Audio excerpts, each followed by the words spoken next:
What's up, buddy, man? It's the Bronco with the Frog coming at you with another reaction video. Shout out to Kick versus making this video. He only got 4,000 subscribers. How good was Prime Luka Modric? He the same dude who made the How Good was Prime Cristiano Ronaldo. But we got my boy Luka Modric. I already know my background story with him. I started watching ball in 2020 during COVID. But before I even started watching ball, I knew 3 footballers. Well, 4.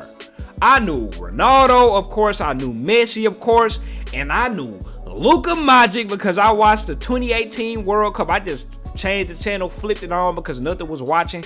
It was a Croatia game, I think, when they was playing like Nigeria or something.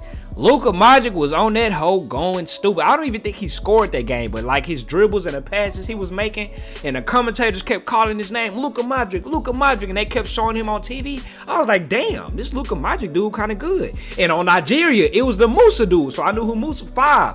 I knew who that Musa dude was for Nigeria. And then number 5, I learned who Neymar was, of course, because of all his flopping and stuff. So those was like the 5 players that I just knew before I actually started staying in tune and paying attention to football. So hey, let's see how good Prime Luka Modric was. We all know he won Ballon d'Or in the Messi Ronaldo era. Some people say it was underdeserved.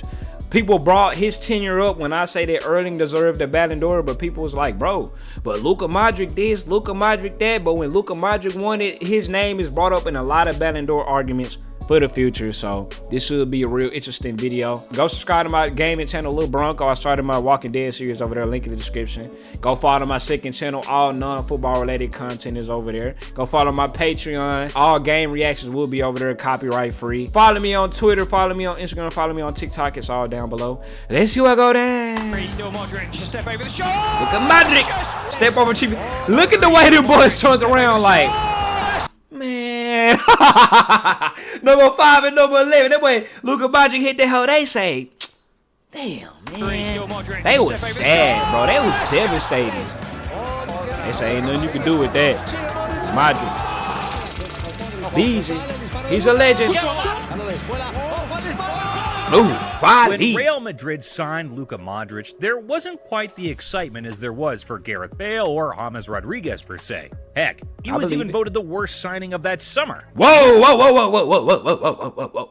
I don't really know much about Luka Modric before he went to Real Madrid, but boys was calling him the worst signing that summer. Man, I'm glad he proved y'all wrong, of that summer. Little did the fans know that they had just gotten one of the greatest midfielders of all time. That too at a bargain. The American Luka Modric. The diminutive Croatian oozed class and formed one of the greatest midfield trios alongside Toni Kroos and Casemiro. So how good was Prime Luka Modric? For that, just sit back and enjoy as we look back at Luka Modric in his prime. But before that, quickly like and subscribe to help us on our journey to 100K subscribers. Like I said. Thank you. Let's get into it. Hey. Luka Modric's longevity as a footballer has given us years of his dazzling magic. But Modric's prime years arguably began in 2016 with the arrival of Zinedine Zidane in Real Madrid. After Modric's arrival in Real Madrid in 2012, he took his time, but eventually settled into the Madrid's midfield. And a few months after, he had already become a key member of Madrid's midfield trio. So they midfield trio back in, what he said, 2016 or... This was months after he first arrived, so this was 2013, 14. We got Toni Kroos. He just retired. I heard some real bad things about Toni Kroos. Some racial things. Maybe some meme. I don't know. My boy Luka Modric down there in the middle. And then we got James Rodriguez, the club flop. But we know he shows up for his country. He shows up for Colombia. He just had him a great Copa America to show that he still has it. He still has it. But with the arrival of Zinedine Zidane in January 2016, Modric unlocked a new level of footballing within himself due to his special relationship with Zidane that repeatedly got highlighted in the media, with Modric described as master of the game and the crucial connector of the defense and attack. They weren't mere words, as Modric's impact was immediately felt in the first games of the season. In his first 3 matches of the season against Deportivo La Coruña, Sporting Gijón, and Real Betis, he played like he had a bird's-eye view of the pitch, creating numerous chances, positioning well, and having an impressive overall performance and influence on the games. He wasn't a high-scoring midfielder, but he offered so much more on the football pitch. But even without the regular goals, he still had a knack for stepping up in crucial moments and coming up clutch for the team. One of such moments came on the 7th of February in a La Liga away match against Granada. After being held to a 1-1 draw for a majority of the game, it started looking like the match was gonna end in a stalemate. Get the ball to Luka Modric. Right up until Modric came out of nowhere. Look at that look he did. Look at that look. Y'all, before he got the ball, y'all seen that little look? He finna do something right stupid. Up until Modric came out of nowhere to score a winning goal from outside the box and give Madrid a 2-1 lead to steal the 3 points for the team. Yup. Under the tutelage of Zinedine Zidane, Madrid got to the Champions League final against Atletico Madrid in 2016, with Modric being a regular in the team and contributing massively to the team's success. It's a three-peat After team, a very tough game, Real Madrid edged out Atletico on penalties, courtesy of a header from Sergio Ramos, banged in from a Luka Modric's corner for Madrid to tie the game. Modric's performance with the team was duly highlighted after he was named in both the Champions League and La Liga's Team of the Season. He also won the LFP award for the best midfielder of the Spanish First League for the... Bro, who cares? I just want to know. I genuinely want to know. I think I asked this last game. Some people said that people care about him. But like I say, I don't hear nobody talk about this on Twitter. No, I'm not saying Twitter is the main base for football discussion. Well, damn near hell yeah it is. Online, on the internet, Twitter is the main platform for football. Well, it's a lot of trolls and stuff over there. But, you know, I can't talk to nobody in person about football over here. Nobody really cares. But in person, like when you talk to people at the pub, your local old man or your local OG, do they bring up the LPF Midfielder La Liga Award when talking about, you know, people's legacy? Second time in his career, and he was also named in the FIFA World 11 for the second time in his career as well. It was no doubt a great season for Modric, and it got better after he was offered a new contract with Real Madrid on the 18th of October 2016.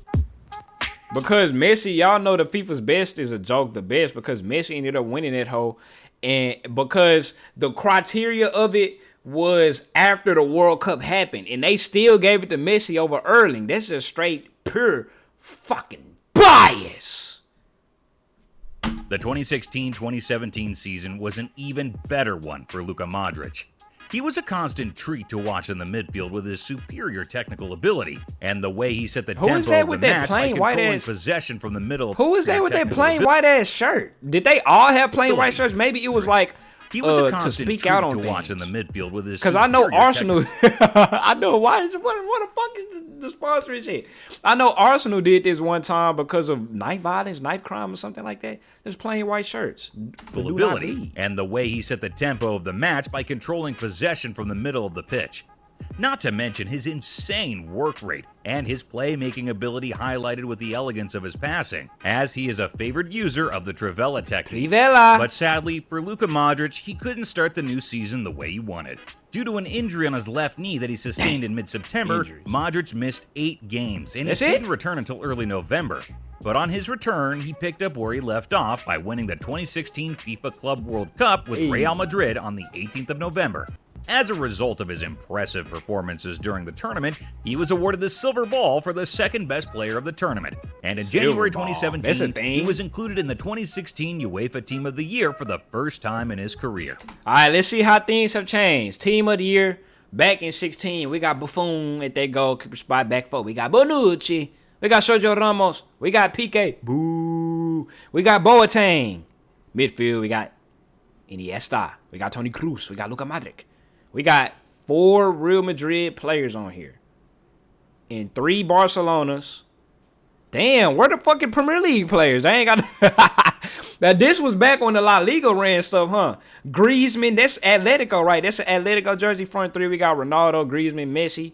Yeah, this back when the La Liga ran things. The whole attackers and midfielders and 2 defenders was La Liga. I don't know where Boateng played. And I don't know where Bonucci played, but by that last name, he had the player in the Serie A. Buffon, I don't know. I forgot where he played. On the 12th of March 2017, during a 2-1 win over Real Betis, Modric reached a new milestone in his career by playing his 200th game for Real Madrid, making him one of the few players to get to such numbers for the Los Blancos. He was a regular starter during Real Madrid's 2016-2017 La Liga campaign, where they ended up lifting the trophy, and his major contributions helped Madrid lift their second Champions League in a row, like his assist for Cristiano Ronaldo's second goal in the final against Juventus. Once again, he was included in the Champions League Team of the Season, and he became the first Croatian to win the Champions League 3 times. The awards kept coming, as he also received the UEFA Club Football Award for Best Midfielder of the Champions League season. In the rankings for the UEFA's Men Player of the Year award, he came 4th and he came 5th in the 2017 Ballon d'Or rankings. Alright, 2017 rankings. This is the 2017 to see how much things have changed. UEFA Men's Player of the Year. Buffon played for Juventus. Well, this is 2017. So there was 2 Serie A players on there. Not a single. The only Premier League player on this list is Zlatan for Man United for the Men's Player of the Year. Top 5 is Ronaldo, Messi, Buffon, Luka Modric, Toni Kroos. So all Real Madrid, Barcelona, aside from Buffon. And then Dybala, another Juventus, 2 Juventus, another Madrid. Damn! The only person that's outside of that is Kylian Mbappe. Monaco, that boy Mbappe's a dog. 2017 Ballon d'Or rankings, we got Ronaldo at number 1, Messi at number 2, Messi. We got Neymar at number 3, we got Buffon at 4, we got Luka Modric. 5, Sergio Ramos, he was, okay, Sergio was up there. Kylian Mbappe, right there at 7. And for the 3rd time, he was also included in the FIFA World 11 to cap off an amazing year. For the 3rd time. If you made it this far into the video, let us know who you think is the best midfielder of all time. Let me know what y'all think. Back to the vid. A lot of y'all probably gonna say 2018 was Iniesta, arguably Modric's best year as a footballer. It kicked off with the departure of James Rodriguez to Bayern Munich, which led to Modric inheriting the coveted number 10 jersey for the new 2017-2018 season, and dropping his previous number 19 jersey. I don't really like 19. He started the new season by winning the 2017 FIFA Club World Cup with Real Madrid in December, and receiving the Golden Ball award given to the best player of the competition as a result of his performances. He scored his first goal of the season during a 7-1 win over Deportivo de La Coruña on the 21st of January 2018. In that same month, he was included in the 2017 UEFA Team of the Year for the 2nd time in his career. Okay, so we got 2 Premier League players, right? It's crazy how the powers shift. Juventus, back when Juventus was powerhousing, we got Chiellini, we got Buffon again. Dani Alves, well, he played for 2 teams right there. Real Madrid, Barcelona. City and Chelsea. Eden Hazard and that boy Kevin De Bruyne. Modric was Mr. Dependable throughout the season. A streak of good performances proved to be vital in Real Madrid's 2017-2018 Champions League campaign, as it helped them to the final of the competition where they faced off against Liverpool. The match ended 3-1 in Real Madrid's favor, and they lifted their 3rd consecutive Champions League title. For his performances throughout the season, Modric was named in the Champions League Team of the Season for the 3rd consecutive time, and he won the UEFA Club Football Award for Best Midfielder of the Champions League season for the 2nd consecutive time as well. That trophy's so ugly. Just when you thought the year couldn't get better for Modric, it did after he led Croatia to the 2018 World Cup final. And this is why this is how y'all excuse that, Messi should win it, because Luka Modric ended up winning it because of his performance in the World Cup. But let's not also forget they teed up in the Champions League too. Croatia's 2018 World Cup qualifying campaign. This is when I found out about him as the new team captain following the retirement of Dario Srna. Initially, Croatia started well and showed promise, but following defeat to Iceland and Turkey and a draw with Finland, in which Modric made his 100th appearance for the national team, Croatia's qualification for the World Cup was severely compromised.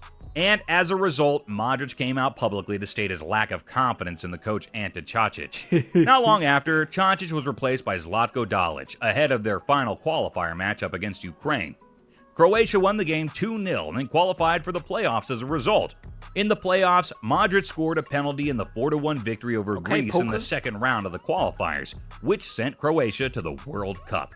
In the World Cup, Croatia placed in Group D alongside Argentina, Iceland, and Nigeria. In a Croatian squad that had prime Modric, Rakitic, and Mario Mandzukic, they were promptly dubbed as Croatia's 2nd golden generation. And they truly did deliver on expectations.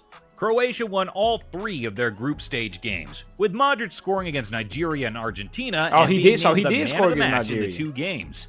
After the group stages ended, Modric's performances in the first round of the tournament saw him ranked as the best player of the group stage by 442, The Daily Telegraph, and ESPN. Luka Modric, In the round of 16 match against Denmark, Modric delivered an exceptional performance once more. And even though his penalty was saved during normal time, he scored his penalty during the shootouts, which helped Croatia advance to the next round. Bro, if I feel like Luka stay getting packed up on damn pins. Every time I see him, he getting packed up. He missed his pin in the Champions League.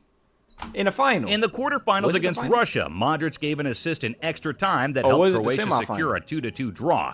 And once again, scored in the penalty shootout to win his third Man of the Match award of the tournament. Croatia faced England in the semi-final, and they won the game 2-1 to reach their first ever World Cup final.